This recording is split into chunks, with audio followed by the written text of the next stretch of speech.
Kung fourth engineer ka, ito yung 3 things na hindi mo dapat ginagawa kung gusto mo yung mabilis na promotion. Yung number 3, pag nagagawa mo, mas mabilis kang umangat. Una, pag alas 5 na, ang mindset mo, umakyat agad, iwanan na lahat sila kahit may ginagawa pa sila. Always check kung meron kang may tutulong sa iba mo pang engineers. Pangalawa, yung pinapasa mo sa mga ratings, yung mga dirty jobs. Meron akong experience, nung fourth engineer pa ako, tinawag ako ng segundo ko dahil may alarm sa main engine auto filter. Papalitan daw yung sludge cartridge. Nung binubuksan na namin, napansin niya na madumi yung loob. So, gusto niyang ipatawag pa yung mga motorman para linisin yung loob ng chamber na yon.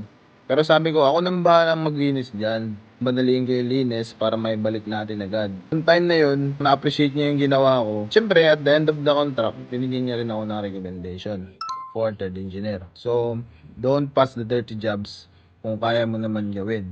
Yung iba kasi, maraming engineers dyan na ayaw humawak ng mga dirty jobs. Lastly, pag may fire alarm, kahit hindi ka duty, bumaba ka or pumunta ka sa bridge, check mo sa panel kung saan galing, anong location yung nag-alarm. Or magpakita ka sa control room na concerned ka.